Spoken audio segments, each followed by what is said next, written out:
Então, eu posso dizer que olimpismo é a filosofia na qual se baseiam as competições que acontecem de 4 em 4 anos, sejam os Jogos Olímpicos de Verão ou de Inverno, ou agora os Jogos Olímpicos da Juventude, baseado numa tradição.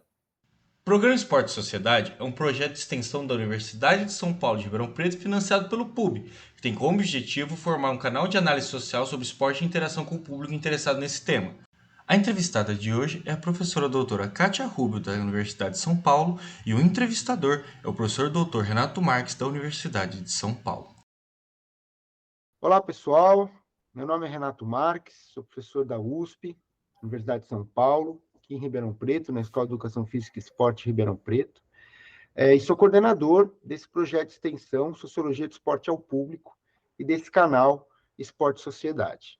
Nossa intenção é abrir diálogo com pesquisadores, pesquisadoras e profissionais do campo do esporte sobre temas que relacionam o esporte com a sociedade, sobre aspectos socioculturais do esporte.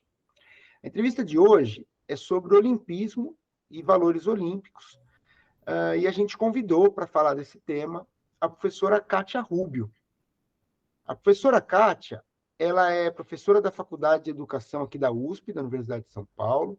Ela é graduada em jornalismo pela Fundação Casper Líbero e também graduada em psicologia pela PUC, pela Pontifícia Universidade Católica de São Paulo.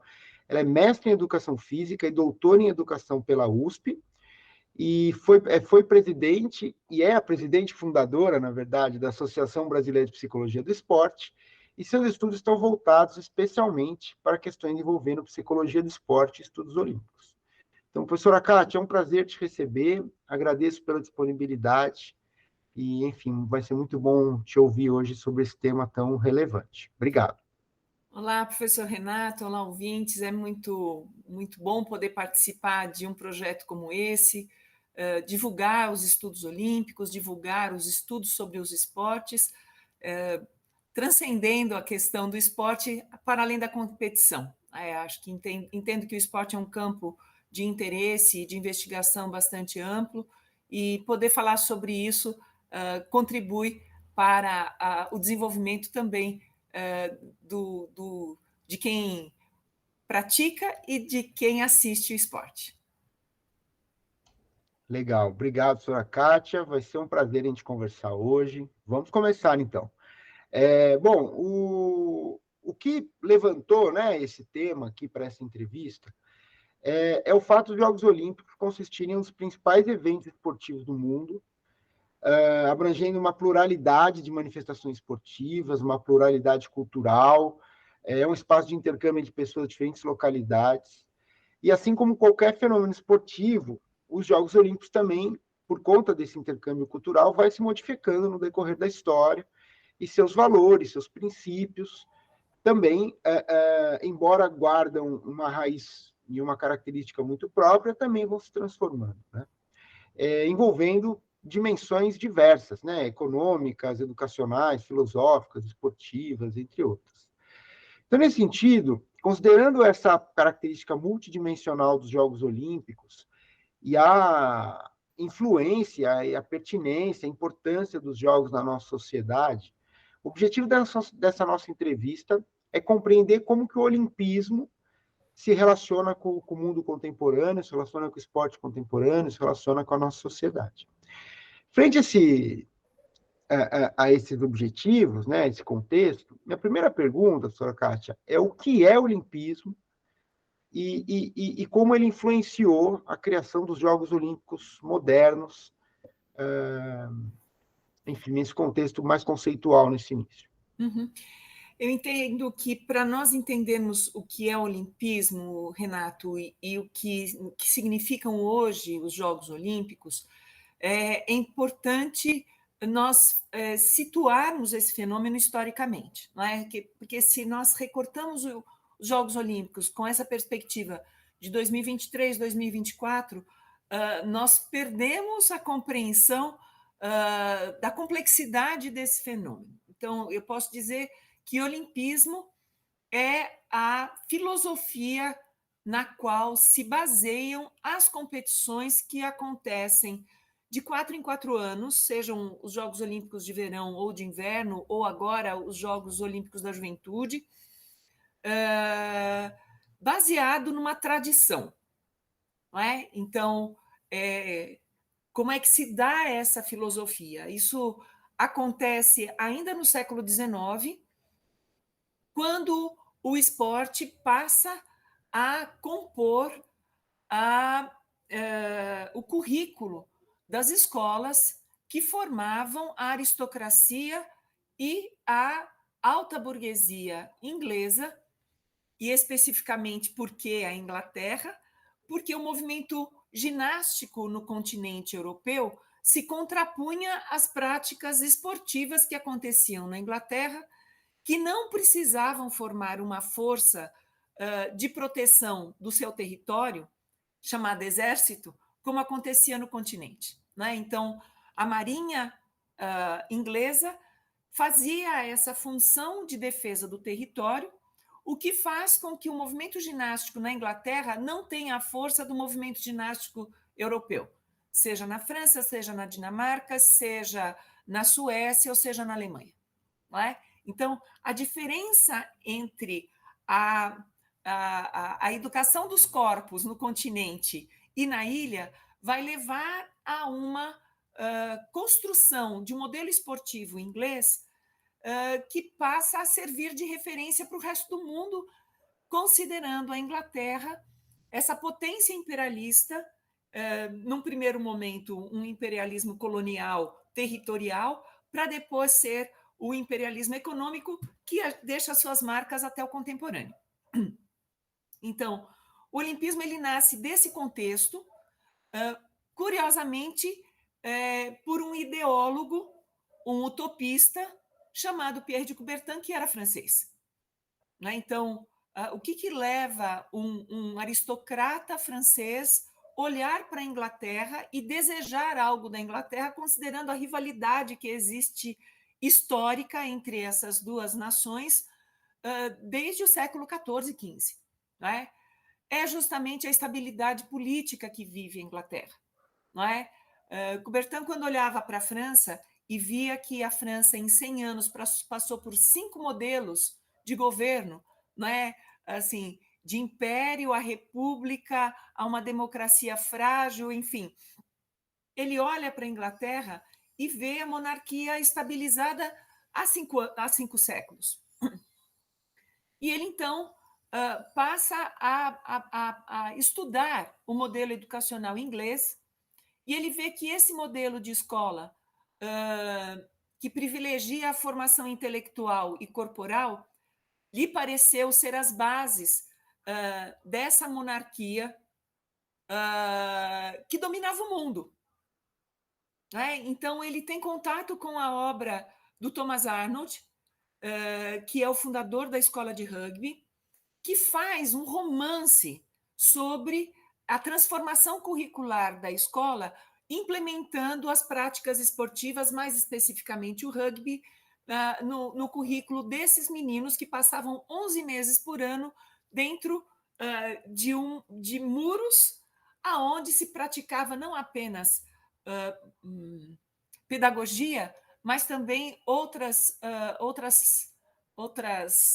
modelos de socialização que passavam, sim, por uma hierarquia muito bem definida dos veteranos sobre os calouros, e isso depois, esses meninos, que vão ser denominados cristandade muscular, vão para o mundo levando a ideologia do Império Britânico. Não é? Então, quando a Inglaterra se apossa do mundo, ou de parte do mundo, ao longo da sua história colonial, os jovens não vão apenas com uma ideologia liberal de exploração econômica, mas eles levam uma prática cultural denominada esporte. Claro que é um esporte que nasce dentro também deste modelo liberal que privilegia a competitividade, mas que carrega como um dos seus principais elementos a hierarquia e o trabalho em equipe. não é? Então, quando o Thomas Arnold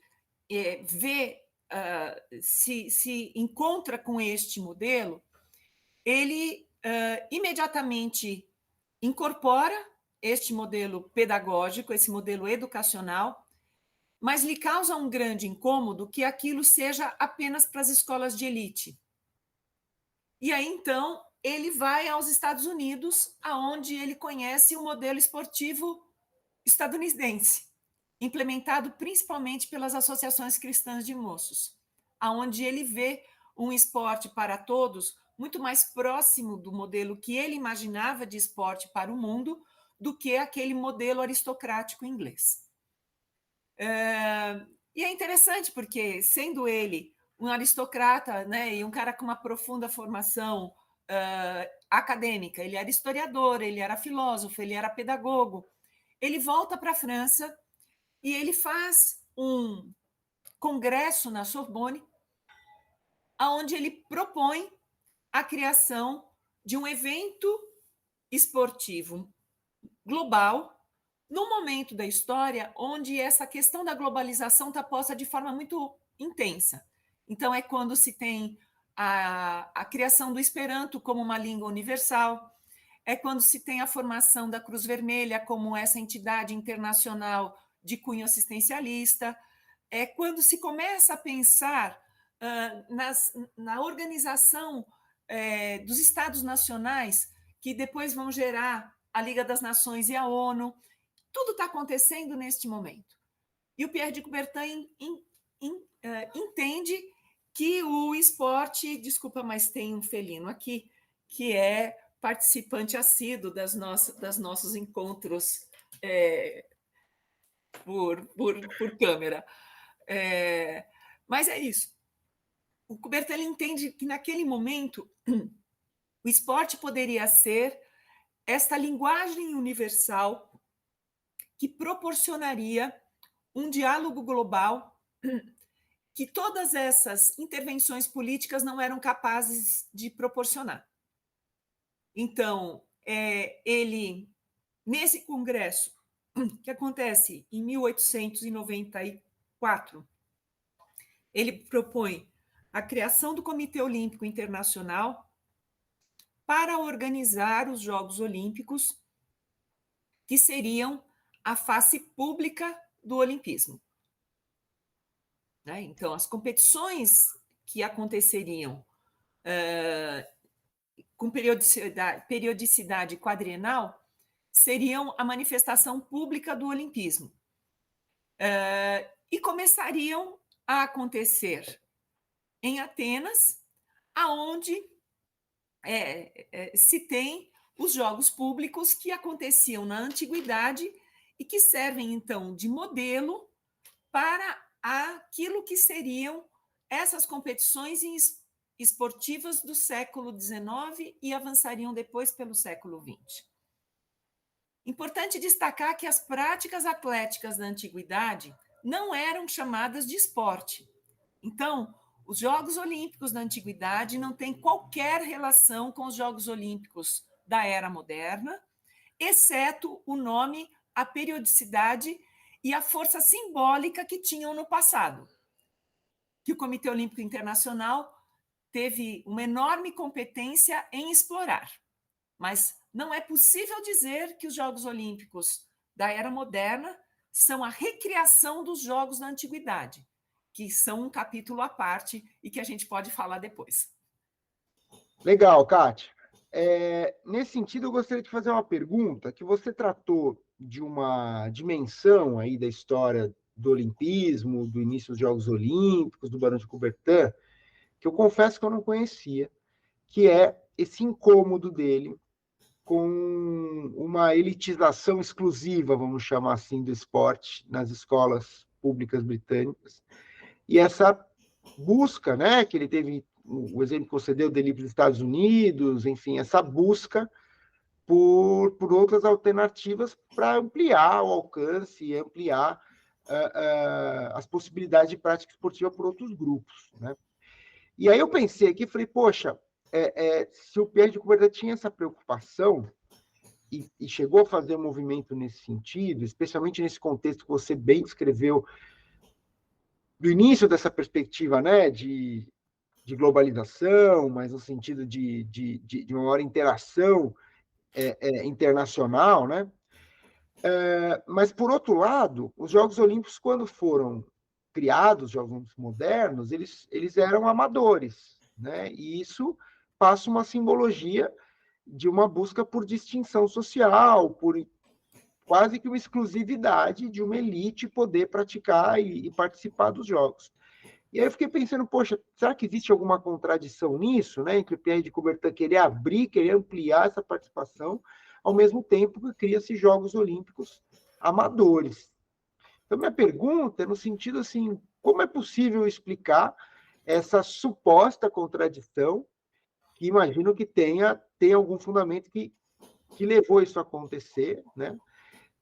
Não como uma contradição, mas como um processo que culminou na criação dos jogos. Então, eu queria te pedir para falar sobre esse processo, dessa intenção do Barão de Coubertin querer ampliar a participação de outros grupos e, ao mesmo tempo, que os jogos foram criados nessa perspectiva amadora.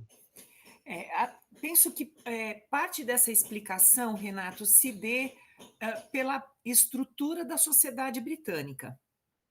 Então, a sociedade britânica, ela é essencialmente classista, não é? Mais do que racista, os ingleses são classistas. Então, essa estratificação social que se dá nas escolas, isso também vai se refletir na prática esportiva. Por quê? O esporte ele se desenvolve dentro das escolas públicas, que são públicas não porque são gratuitas, mas porque o ensino é coletivo. Lembrando que os filhos dessa classe social que agora estão nas escolas públicas, antes recebiam a sua educação de maneira privada dentro dos palácios e dos castelos, com tutores contratados mundo afora. Não é? Então, as escolas, na verdade, proporcionam o encontro desses jovens no mesmo ambiente físico.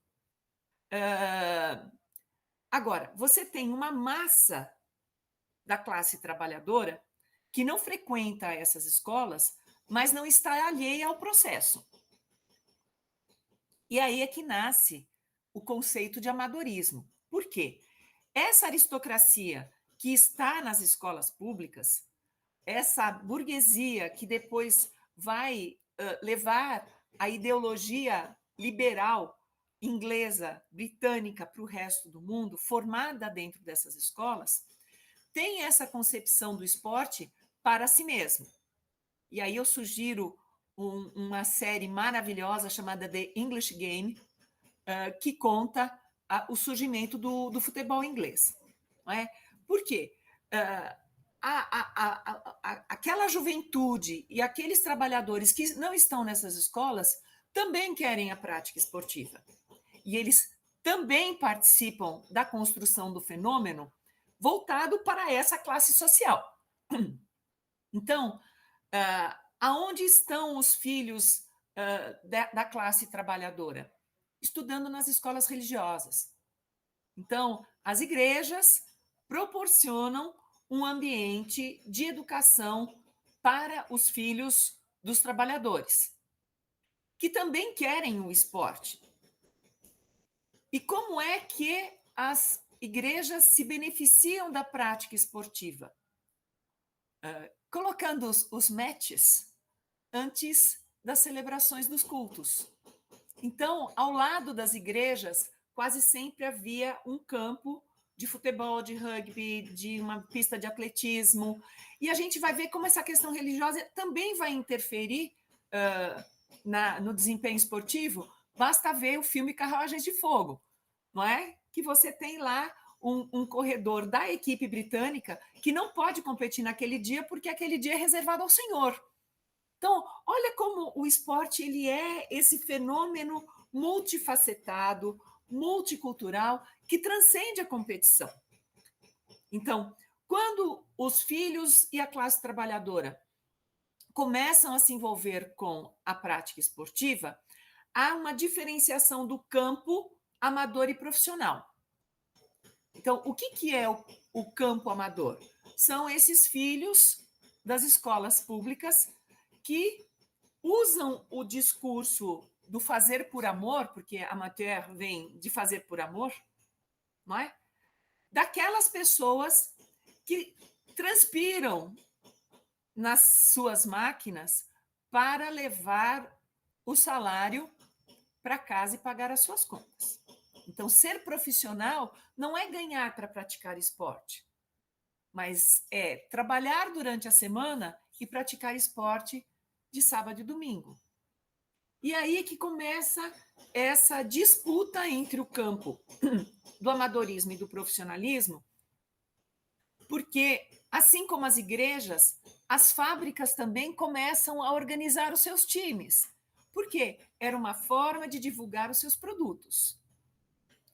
Manchester nasce daí, Liverpool nasce daí, Birmingham nasce daí. Então, todas essas cidades industriais tinham os seus times de fábricas, que normalmente competiam nos finais de semana, que era o momento em que eles tinham dispensa dos seus afazeres para, ou melhor, tinha uso do seu tempo livre, entre aspas, para fazer o que quisesse. Então, essas fábricas fazem as suas ligas, fazem os seus campeonatos, que atraem um público bastante grande.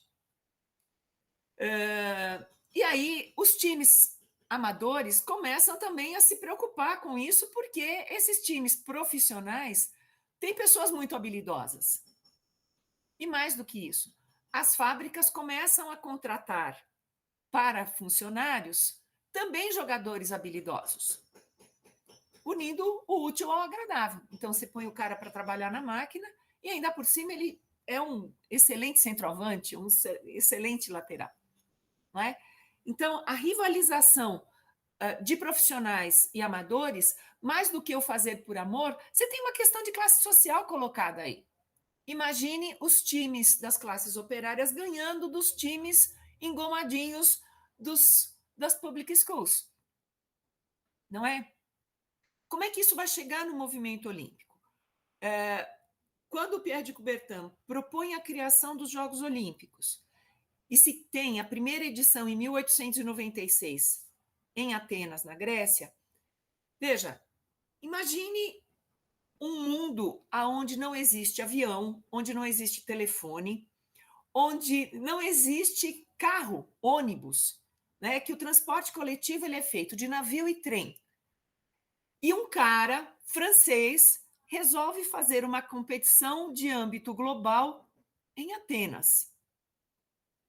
Não é? Então, ele toca profundamente a monarquia grega ao dizer que vamos refazer aquilo que era um símbolo da cultura grega de 2 séculos, de 20 séculos atrás, nós vamos recriar isso no mundo moderno. Então, ele seduz a monarquia grega com a ideia de um grande evento que precisava de dinheiro. Então, a monarquia grega não tinha dinheiro para fazer o estádio olímpico e para promover a organização do evento. Quem vai proporcionar os recursos para que isso aconteça é um armador grego que vive no Egito. Ou seja, armador é o cara que vive de construir navios. Então, o cara tinha muito dinheiro e ele oferece esses recursos para construir o estádio. Então, assim, primeira edição dos Jogos Olímpicos da Era Moderna acontecem na Grécia, acontecem por um desejo político do Coubertin, que seduz a monarquia grega, mas ele, Coubertin, tinha convicção de que os jogos não seriam da Grécia. Os jogos tinham que ser, entre aspas, da humanidade. Tá certo? E para ele conseguir fazer isso, ele também precisava do apoio do principal império da época, que são os ingleses. Né? Pela capilaridade do império inglês, pelos recursos e pela cultura de esporte que já estava enraizada na Inglaterra. Então, ele se aproxima dos ingleses politicamente para fazer isso. E veja, é importante destacar que o Coubertin é um homem do seu tempo. Ele é um homem europeu, branco, aristocrata, e que se coloca como um humanista e um sujeito eclético para poder promover tudo isso. Mas ele não deixa de ser um homem europeu, branco, aristocrata do final do século XIX. Tanto é que ele não cogita em trazer a África para os Jogos Olímpicos. Por quê? Na cabeça desse homem europeu, branco, aristocrata do século XIX, a África não passa de uma colônia europeia. E veja, é o continente africano que é colônia, não é? Então, quando a gente pega algumas falas do Coubertin nas obras completas dele, que são lidas com os olhos de hoje, é assustador que um homem falasse aquilo dos africanos, não é? Mas por isso que eu faço esse contexto. Então, para o Coubertin fazer os Jogos Olímpicos acontecerem, ele precisa ser aliado dos ingleses.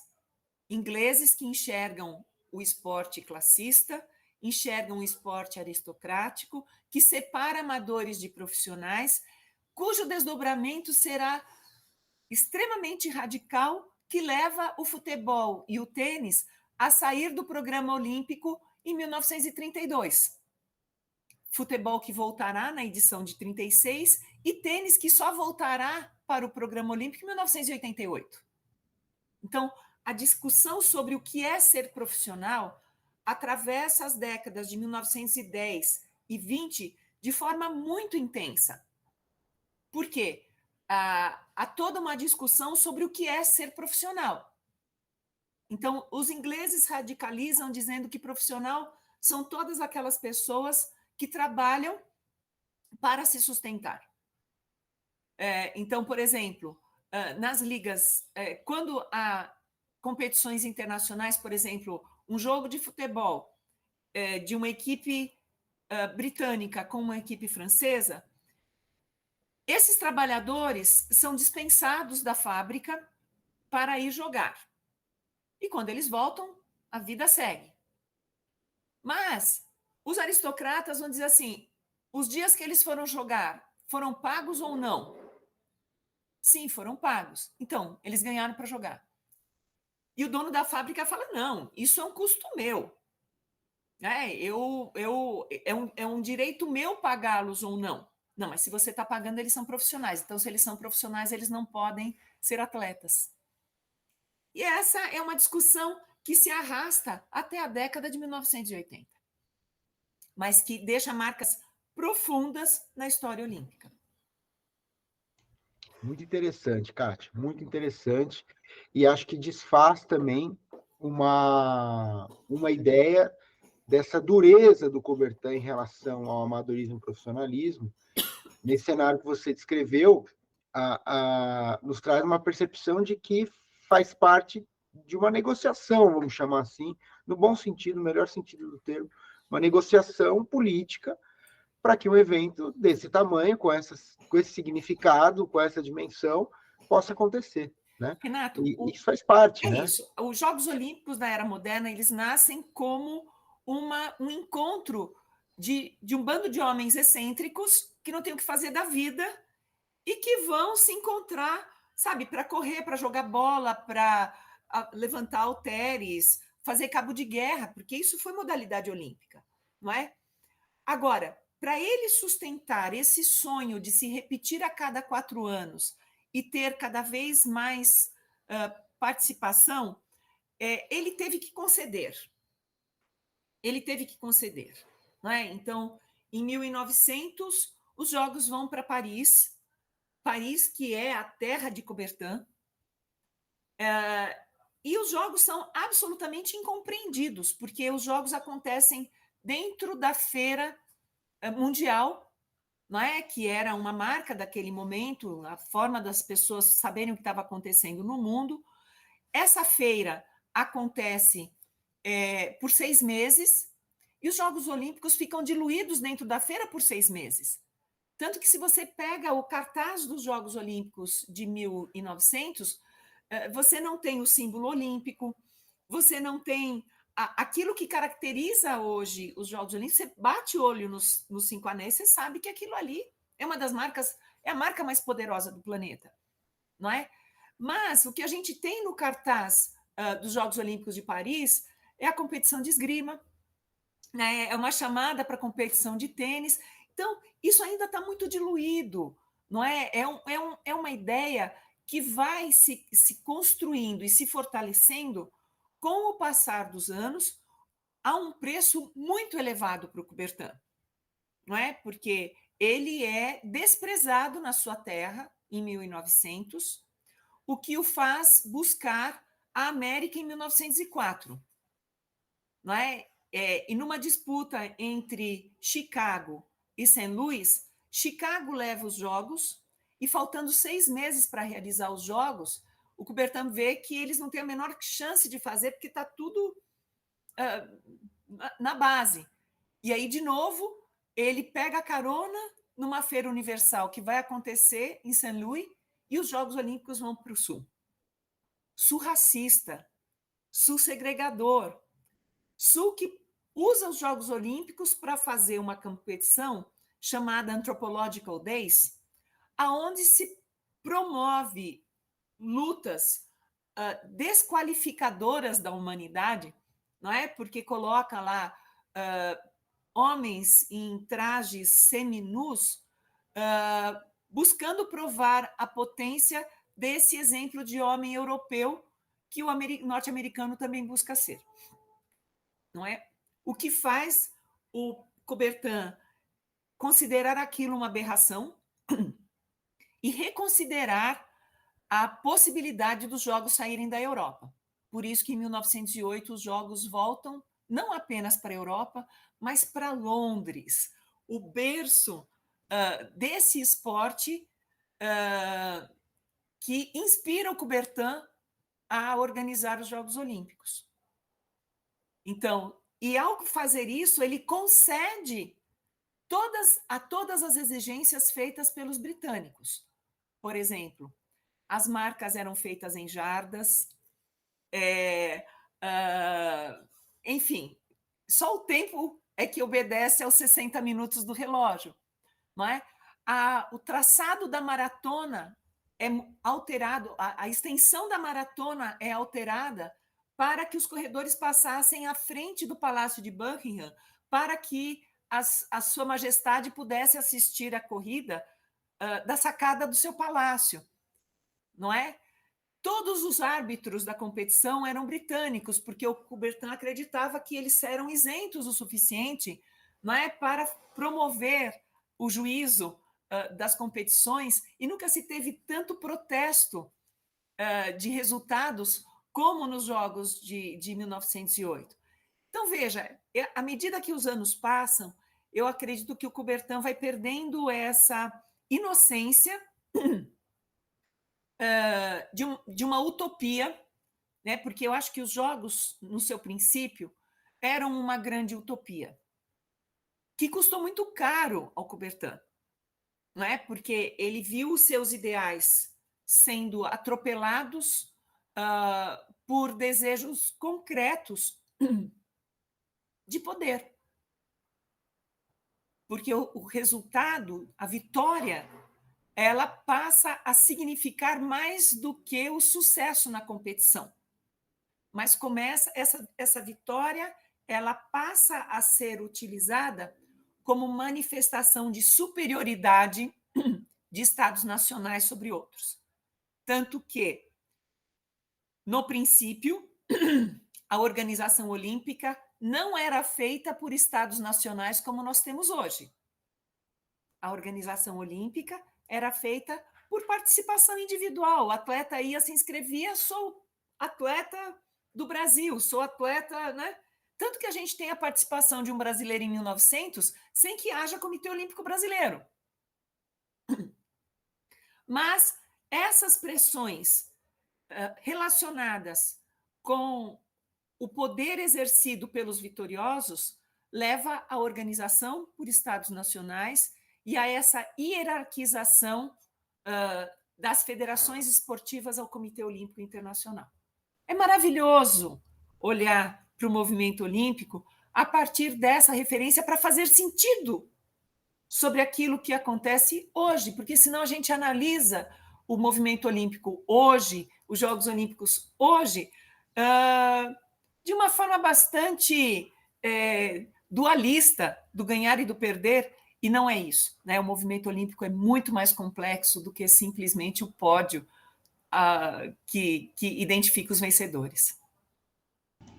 Continue nos seguindo para a parte 2. Se você tem alguma sugestão de tema para a próxima entrevista, por favor, acesse o link do formulário na descrição do vídeo. Será um prazer contar com a sua participação.